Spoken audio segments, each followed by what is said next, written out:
பாவலர் நா. முத்துக்குமார் அவர்களின் பாலகாண்டம். கேளுங்கள் கொடுக்கப்படாது. என்ன வரம் வேண்டும் என்றார் கடவுள். அது தெரியாத நீர் என்ன கடவுள்? கவிஞர் நீலமணி. நம் குழந்தை பருவத்தின் புதிர்களை கேள்விகளே ஆக்கிரமிக்கின்றன. வளர வளர நம்மீது வாழ்வின் சுமை விழுந்து விடுகிறது. ஒரு சிலர் மட்டுமே பாலகாண்டம் கடந்தும் பசியடங்காமல் கேள்விகளுடனே வாழ்கிறார்கள். மாநகரம் ஒரு சரளைக்கல் போல என்னை உள்வாங்கி கொஞ்சம் கொஞ்சமாக தன் டீசல் நதி ஓட்டத்தில் கூழாங்கற்களைப் போல வனைத்து கொண்டிருந்த காலம் அது. கண் விழித்து பார்க்கும் ஒவ்வொரு பகலும் ஒவ்வொரு நிறத்துடன் வெயிலை கொண்டு வந்து கொண்டிருக்கும். சில பகல்களில் வெயிலுக்கு புறக்கணிப்பின் வழி சூழ்ந்த வெண்மை நிறம், சில பகலின் வெயிலுக்கு துக்கம் நிரம்பிய வெளிரிய நிறம், சில பகலின் வெயிலுக்கு குற்ற உணர்ச்சி கலந்த தகிக்கும் நிறம். அப்போதைய என் ஒரே கவலை, பகலை எப்படி கொல்வது? பகலை கொல்வதற்கு பல வழிகள் உள்ளன. பகலை கொல்வது சுலபம், ஆனால் அதன் எதிர்விளைவுகள் ஆபத்தானவை. கிளை நூலகங்களில் கயிறு கட்டி தொங்கும் பென்சிலை போல ஏதோ ஒரு மூலையில் புத்தகத்துடன் மூழ்கி போகலாம். புத்தகங்கள் எழுப்பும் உணர்வலைகள் மீண்டும் நம்மை ஒரு நிராசையின் பள்ளத்தாக்கில் தள்ளக்கூடும். ஜனசந்தடிமிக்க தெருவில் போகின்ற வருகின்றவர்களை பார்த்தபடி ஒரு ஓரமாய் நிற்பது போல நம் இருப்பு சுருங்கி கிடப்பதை ஞாபகப்படுத்தும் செயல் அது. அரசாங்க அலுவலகத்தின் குமாஸ்தா மேசையில் அமர்ந்தபடி மதிய உணவு உண்ட மயக்கத்தில் பல்குத்தி கொண்டிருக்கலாம். அதற்கு ஒரு வேலையும் மேஜையும் வேண்டும். இப்படிப்பட்ட பகல்தான் என்னை இலக்கிய கூட்டங்களை நோக்கி செல்ல வைத்தன. மதிமாறனை நான் முதலில் சந்தித்தது அத்தகைய இலக்கிய கருத்தரங்கம் ஒன்றில்தான். மதிமாறனின் வயது அப்போது 40களின் தொடக்கத்தில் இருந்தது. சராசரிக்கும் கூடுதலான உயரம், உயரத்திற்கேற்ற உடல்வாகு. நெற்றிமேட்டுக்கு மேலே தலையில் ஒரு காலத்தில் சுருட்டை முடிகள் இருந்ததற்கான சிற்சில அடையாளங்களும் வாழ்க்கைக்கான ஆரம்ப ஆயத்தங்களும் தெரியும்.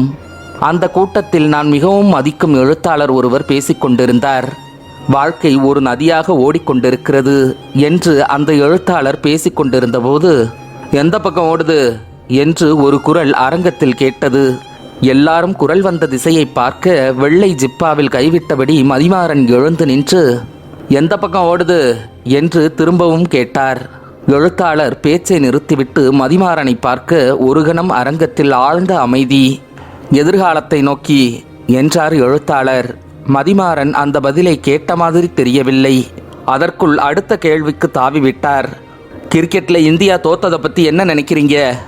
எழுத்தாளரின் முகம் இப்போது கடுமையானதொரு தொனிக்கு மாறிவிட்டது. எனக்கு கிரிக்கெட் பற்றி தெரியாது, நான் பார்க்கறதில்ல. உங்களுக்கு என்ன வேணும்? என் கதையை பற்றி மட்டும் கேளுங்க என்றார் எரிச்சலுடன். மதிமாறன் அடங்குகிற மாதிரி தெரியவில்லை. சரி, பொருளாதார ஏற்றத்தாழ்வு ஏன் இன்னும் சரியாகலை என்று அடுத்த கேள்வி கேட்டு பதிலுக்கு காத்திருந்தார். கூட்டத்தில் சற்று சலசலப்பு கூடி மதிமாறனை வெளியே கூட்டிச் செல்ல நேரிட்டது. இலக்கியம்னா வெங்காயம், வெங்காயத்தை கண்டுபிடிச்சது எந்த நாடு என்று சத்தம் போட்டுக்கொண்டே வெளியேறும் மதிமாறனின் உருவம் என் மனதில் ஆழமாய் பதிந்து போனது. ஓரிரு நாட்களுக்கு பிறகு இன்னொரு கவிதை புத்தக வெளியீட்டு விழாவுக்கு போயிருந்தேன். விழாவுக்கு வந்திருந்த 7-8 பேரில் மதிமாறனும் இருந்தார். நூலை வெளியிட்டு சிறப்பு விருந்தினர் பேசத் தொடங்கினார். அதற்காகவே காத்திருந்தது போல மதிமாறன் எழுந்து நின்றார். கவிதை எதனோட வித என்று கேட்டுவிட்டு பூர்வஜென்ம விரோதியை பார்க்கும் பாவனையில் பேச்சாளரின் பதிலுக்காக காத்திருந்தார். நீங்க பேசுறதா இருந்தா கடைசியில் நேரம் தரேன், மேடையில் வந்து பேசுங்க என்று நூலாசிரியர் கேட்டுக்கொண்டும் மதிமாறன் காதில் வாங்கி கொள்ளவில்லை. அடுத்த கேள்விகளை கேட்கத் தொடங்கினார். நான் மெல்ல அரங்கத்திலிருந்து வெளியேறி தேநீர் கடையை தேடி போனேன். அதற்கு பிறகு நான் சென்ற பல கூட்டங்களில் மதிமாறனையும் அவரது கேள்விகளையும் எதிர்கொள்ள நேர்ந்தது. ஒரு ஆக்டோபஸ் போல மதிமாறன் தன் கைகளை நீட்டி என் உலகத்துக்குள் நுழைவதாய் உணர்ந்தேன்.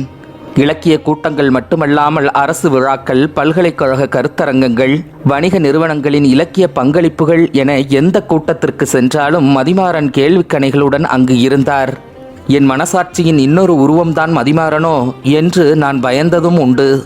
கூட்டங்கள் இல்லாத நாட்களில் கைகளை வீசி காற்றுடன் கேள்வி கேட்கும் மதிமாறனின் சித்திரம் ஒன்று அடிக்கடி என் மனதில் வந்து போகும். ஒரு நாள் பேச்சாளரின் அருவை தாங்காமல் கூட்டத்திலிருந்து வெளியே வந்தேன். ஏற்கனவே வெளியே நின்றிருந்த மதிமாறன் என்னை பார்த்து புன்னகைத்தார். பயத்துடன் பதிலுக்கு புன்னகைத்தேன். கேள்வி கேட்டால் வெளியே துரத்துறாங்க, இலக்கியம் எப்படி வளரும் என்றார் என்னை பார்த்து. எனக்கு முன்பே வந்து கேள்வி கேட்டு வெளியேற்றப்பட்டிருக்கிறார் என்று புரிந்தது. கிளம்பலாம் என்று எண்ணுகையில் எங்கள் அருகில் ஒரு ஸ்கூட்டி வந்து நின்றது. பற்கள் முன் துருத்தி கருத்த நிறத்தில் இருந்த ஒரு பேரிளம்பெண் அதிலிருந்து இறங்கி மதிமாறனை பார்த்து, இங்கே தான் இருப்பீங்கன்னு நினச்சேன். எனக்கு ஆஃபீஸில் ஓவர் டைம் இருக்குன்னு சொன்னேன்ல, குழந்தைய ஏன் ஸ்கூல்ல இருந்து கூட்டிகிட்டு வரல என்று கேட்டார். அவர் மதிமாறனின் மனைவி என்று புரிந்தது. மதிமாறன் சங்கோஜத்தின் நுனியில் நின்றபடி என்னையும் தன் மனைவியையும் மாறி மாறி பார்த்தார். பர்சில் இருந்த 500 ரூபாயை காணோம், என்ன பண்ணீங்க என அடுத்தடுத்த கேள்விகள் பதில் கூறுவதற்கு முன்பே மதிமாறனை நோக்கி வந்து கொண்டிருந்தன. அவர் எல்லாவற்றிற்கும் ஈன ஸ்வரத்தில் என சொல்லிக் கொண்டிருந்தார். நான் மெல்ல அந்த இடத்திலிருந்து நழுவினேன். அதற்கு பிறகு இன்று வரை மதிமாறனை பல கூட்டங்களில் கேள்விகளோடு சந்திக்கிறேன். ஏனோ முன்பிருந்த எரிச்சலும் கோபமும் மறைந்து ஒரு இரக்க உணர்வையே இப்போதெல்லாம் அந்த கேள்விகள் ஏற்படுத்துகின்றன. ஆமாம், வாழ்க்கை ஒரு நதியாக ஓடிக்கொண்டிருக்கிறது. எந்த பக்கம் ஓடுகிறது? எழுத்து, பொருள், சொல்.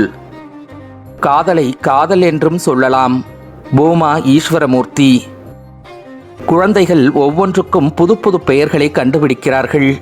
எல்லா குழந்தைகளின் அகராதியிலும் நாய் என்றால் ஜூ ஜூ, பறவை என்றால் கிக்கி. மொழி தோன்றுவதற்கு முந்தைய ஆதிவாசிக்கு மரம் என்பது ஒரு சித்திரம், புலி என்பது ஒரு பயச்சித்திரம். ஒன்றிலிருந்து ஒன்றை அடையாளப்படுத்துவதற்காக மொழியும் பெயர் சொற்களும் தோன்றிய போது வாழ்க்கையின் ஆச்சரியங்களும் புதிர்களும் தொலைந்து விட்டன. முதலில் ஒரு மரத்துக்கு மரம் என்று பெயர் வைத்தவனுடைய கற்பனையின் பரவசம் அடுத்த தலைமுறைக்கு இல்லாமல் போயிற்று. மரத்தை மரமாக பார்க்காமல் மொழியறிந்த குழந்தைகள் மாமரமாய் பார்க்கின்றன. உலகம் தன் எந்திர கைகளால் ஒரு குழந்தையை சிறுவனாக மாற்றுகிறது. பின்னாட்களில் அந்த சிறுவன் மாமரத்தை கட்டிலாக பார்க்கும்போது இளைஞனாகிறான், கதவாக பார்க்கும்போது குடும்பஸ்தன் ஆகிறான், வெட்டி எரிக்கின்ற போது வயோதிகன் ஆகிறான். கல்லூரியில் என்னுடன் படித்த நண்பன் கண்ணனை நினைக்கும் போதெல்லாம் எனக்கு இந்த சிந்தனைகள் தான் மனதில் ஓடும். கண்ணன் ஒரு வளர்ந்த குழந்தை. ஒல்லியாக கிட்டத்தட்ட 6 அடி இருப்பான். கலைந்த கேசமும் கசங்கிய சட்டையும் அவனது அலட்சிய குணத்தின் வாயிற்படிகள். அகிரினை உயர்தினை என எதை பார்த்தாலும் கண்ணன் அதற்கொரு பட்டப்பெயர் வைத்து விடுவான். கண்ணன் வைக்கும் பெயர்களின் ரசிகர்களாக கல்லூரியில் ஒரு பெரும் பட்டாளமே இருந்தது. கல்லூரி கேண்டீனுக்கு மரண விலாஸ், கணக்கு பேராசிரியருக்கு கோழி, முதல்வருக்கு நாட்டாமை, பேருந்துக்கு நத்தை, ஜாக்கி ஜானுக்கு அதிரடி அகத்தியர் என்றெல்லாம் தொடக்க காலத்தில் கண்ணன் வைத்த பெயர்கள் இன்றைக்கும் எங்கள் கல்லூரியில் புழக்கத்தில் இருக்கின்றன. பின்னாட்களில் கண்ணனின் மொழியறிவு முதிர்ச்சியடைந்து அவன் வைக்கும் உருவகப் பெயர்கள் முதல் பார்வையில் புரியாமல் போயின. உதாரணமாக மின்விசிறிக்கு குடிகாரன் என்றும் உலகத்துக்கு மதுபுட்டி என்றும் நாமகரணம் செய்திருந்தான். யோசிக்கும் போதுதான் இரண்டுக்கும் உள்ள தொடர்புகள் புலப்படும். ஒருமுறை கண்ணனை அவனுடைய பெற்றோர்கள் அடித்து உதைத்து மனநல மருத்துவமனையில் சேர்த்திருந்தார்கள். எங்கள் வகுப்பே திரண்டு போய் பார்த்துவிட்டு வந்தோம். கல்லூரியில் மட்டுமல்ல, வீட்டிலும் கண்ணன் சதா எந்நேரமும் பெயர் வைத்து கொண்டிருப்பதாகவும் தன் அப்பாவை கம்பி என்றும் அம்மாவை சங்கிலி என்றும் கூப்பிட்ட சம்பவம்தான் மனநல மருத்துவமனை வரை கொண்டு வந்திருக்கிறது என்று அறிந்தோம். ஒரு எறும்பைப் போல கண்ணனின் மனம் எப்போதும் சொற்களை தேடி ஊர்ந்து கொண்டிருந்தது. மனநல மருத்துவருக்கு வான்கோழி என்று பெயர் வைத்து அவரிடமே அவன் சொன்னபோது அவர் தன் சிறகுகளை காற்றில் விரித்து காட்டி சில மாத்திரைகளை எழுதி தந்து காலப்போக்கில் சரியாயிடும் என்று வீட்டுக்கு அனுப்பி வைத்து பெருமூச்சு விட்டதாக நண்பர்கள் சொல்ல கேட்டிருக்கிறேன். கண்ணனின் தேர்வுத்தாள்களை திருத்தும் போது கல்லூரி பேராசிரியர்களுக்கு புது தலைவலி தொடங்கியது. பித்தாகரஸ் தேற்றத்தை பற்றிய கேள்விக்கு பிச்சாண்டியின் புதிர் என தலைப்பிட்டு விடை எழுதியிருந்தான் கண்ணன். கேள்விக்கான விடை சரியாக இருந்தது என்றாலும் மாற்றி அமைக்கப்பட்ட பெயர்கள் கனவுகளிலும் பேராசிரியர்களை துரத்த ஆரம்பித்தன. கல்லூரி இறுதி ஆண்டில் கண்ணன் அரூப வார்த்தைகளில் பெயர் வைக்க ஆரம்பித்தான். அந்த வார்த்தைகளில் தமிழ் இருந்தாலும் மொழியில்லாத மொழியின் சொற்களும் தென்பட ஆரம்பித்தன. கல்லூரி தோட்டத்தில் திரிந்து கொண்டிருந்த ஒரு அணிலை பார்த்து கோடாண்ட கலீலோ என்று அவன் பெயர் வைத்தான். அதுவரை அவனுடைய ரசிகர்களாக இருந்தவர்கள் அமானுஷ்யமான பயத்துக்குள் தாங்கள் தள்ளப்பட்டதாகவும் கண்ணனை மூனி பிடித்து விட்டதாகவும் பின்பு தெரிவித்தார்கள். சில வேளைகளில் வானத்தை பார்த்து ஏதோ பேசிக்கொண்டு அருகில் இருக்கும் பொருட்களுக்கு அரூபமாக பெயர் வைப்பான். அந்த பெயர்கள் யாருக்கும் புரிவதில்லை.